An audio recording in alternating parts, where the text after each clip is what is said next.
नमस्कार मित्रों, कई बार बहुत सारी बातें जब इतिहास के पन्नों से निकलती हैं तो उस वक्त बड़ा आश्चर्य भी होता है कि हम लोग किस तरह के दौर में से गुज़रे हैं अब तक।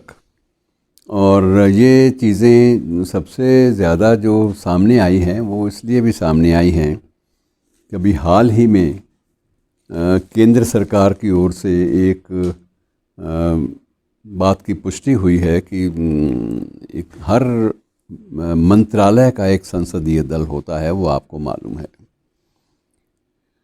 और एक संसदीय दल को दी गई एक रिपोर्ट में केंद्र सरकार ने स्वयं ये स्वीकार किया है कि हमारे देश में बहुत सारी ऐसी विरासत की, हमारी पहचान वाली स्मृतियां हैं, स्मारक हैं, जो किताबों में तो हैं लेकिन वास्तविक रूप से गायब हो चुके हैं। उनका कहीं निशान नहीं मिलता और पता चला कि उन पर कोई नाजायज़ कब्जे हो गए, कोई किसी ने उसको तोड़ फोड़ कर वहाँ पर कोई नई चीज़ बना दी। पुराने स्मारक जिनका इतिहास में ज़िक्र है वो कहीं भी कई स्थानों पर गायब भी हो गए। और ये दिखाती है ये बात कि हम लोग अपनी विरासत के प्रति ज़्यादा गंभीर नहीं हैं।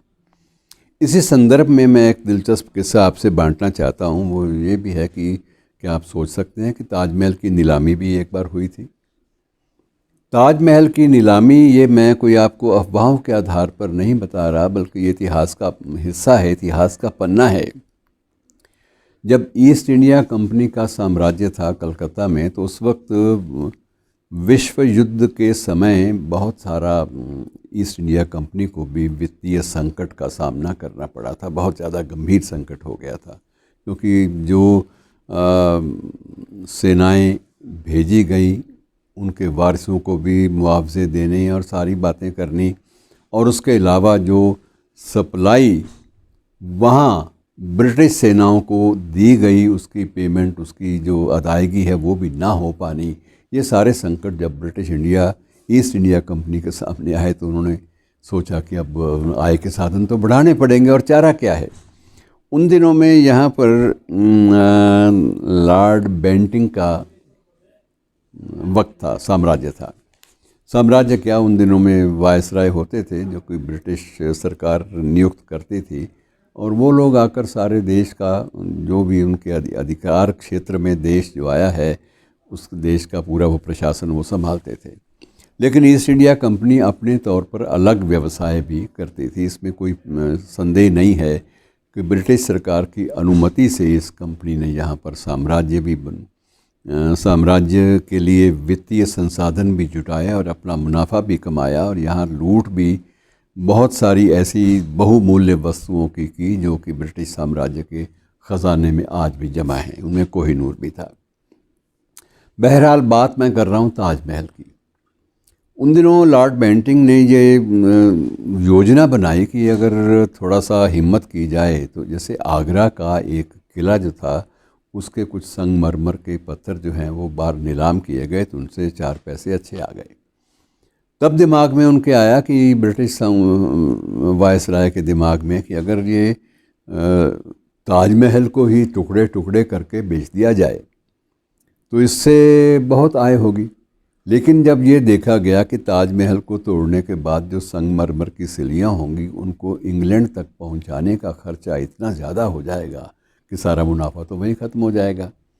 तब ये निर्णय लिया गया कि इसकी बात छोड़ो, ये व्यापारी लोग जाने, व्यापार का मसला है, हम लोग इसको नीलाम कर देते हैं।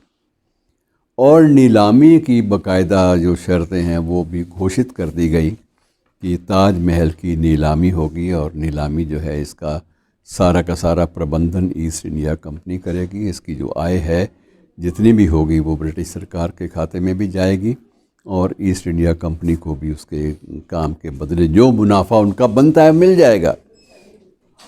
और इस प्रकार से 1831 में ताजमहल की नीलामी का फैसला हो गया। नीलामी के वक्त जब सारा कुछ हुआ तो सबसे बड़ी जो बोली थी वो मथुरा के एक सेठ लक्ष्मीचंद की थी। सेठ लक्ष्मीचंद ने बोली दी कि मैं इसका 2 लाख देने को तैयार हूँ।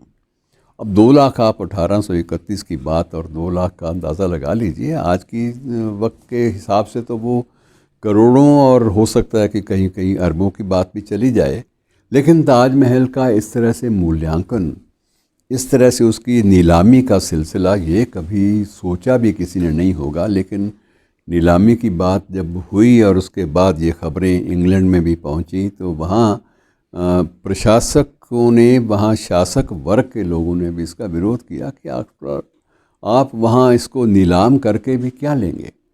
एक स्मारक है जिसका इतिहास की पुस्तकों में जिक्र आता है बार बार। आप इससे 4 पैसे कमाने का कोई अतिरिक्त ज़रिया देखिए, इसकी मार्केटिंग कीजिए। इसकी मार्केटिंग का मतलब ये है कि यहाँ पर्यटकों को उनको निमंत्रण दीजिए और यहाँ कुछ और साथ में नई इमारतें बनाकर इससे 4 पैसे की आय ज़्यादा हो जाए तो उससे संकट से निपटना आसान हो जाएगा। 2 लाख रुपए की बोली के बाद अगर 2 लाख रुपए मिल भी जाते हैं और आप ताजमहल तोड़ देते हैं, तो इतिहास में बदनामी किसकी होगी, इस बात का भी ध्यान रखना चाहिए। बदनामी होगी या तो ईस्ट इंडिया कंपनी की और या ब्रिटेन के शासक वर्ग की बदनामी होगी। तो उन लोगों ने सोचा क्या वो असभ्य लोग थे, क्या वो सुसंस्कृत नहीं थे, क्या वो कल्चर्ड नहीं थे? उनको पता ही नहीं था कि सांस्कृतिक महत्व वाली या ऐतिहासिक महत्व वाली एक इमारत का मूल्य क्या हो सकता है। बहरहाल बहुत बहस मुबाहसा हुआ, बहुत सारे कागज़ पत्र लिखे गए, पत्र व्यवहार भी हुआ ईस्ट इंडिया कंपनी और ब्रिटिश सरकार के बीच, और अंत में आखिर में ये फ़ैसला किया गया कि फ़िलहाल इस मसले को टाल दिया जाए।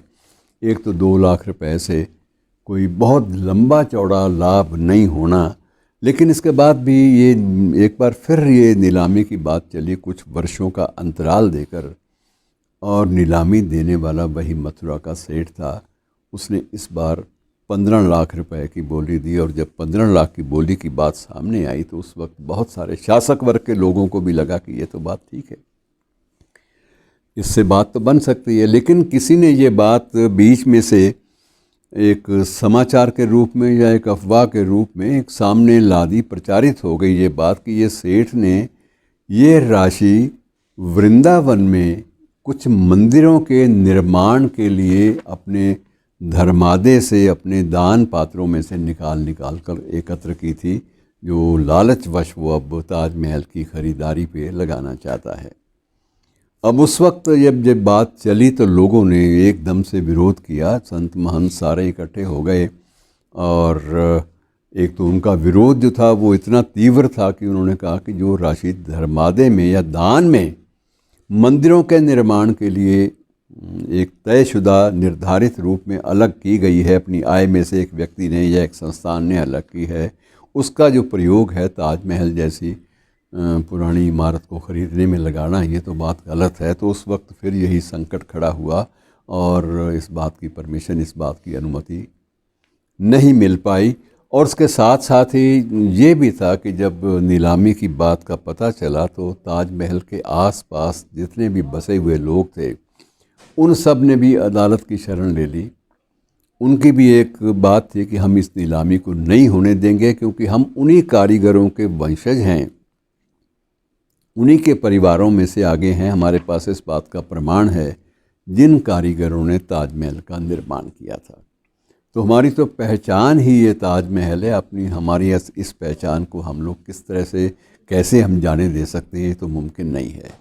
और उसके बाद तीसरा जो विरोध था वो दिल्ली दरबार की ओर से भी आना ही था, क्योंकि ये मुगलिया शासन में इसका निर्माण हुआ था, और मुगलिया शासन यद्यपि उसका आधिपत्य तो नहीं रहा था आगरा की उन इमारतों पर, या जो स्मारक थे ऐतिहासिक उन पर कोई आधिपत्य इस वक्त नहीं रहा था। लेकिन ये लाल किले की नीलामी की बात तो थी नहीं, बात तो ताजमहल की नीलामी की थी, इसलिए वो ज़्यादा प्रतिरोध नहीं कर पाए। लेकिन एक मसला जो एक प्रश्न को जन्म देने के बाद समाप्त हो पाया, प्रश्न यही था कि अगर उस दिन ताजमहल कहीं 2 लाख रुपए में नीलाम हो जाता तो ये तो का उत्तर इतिहास भी नहीं देगा, और ये हमें शुक्र मनाना पड़ेगा कि ये दुर्घटना टल गई। धन्यवाद।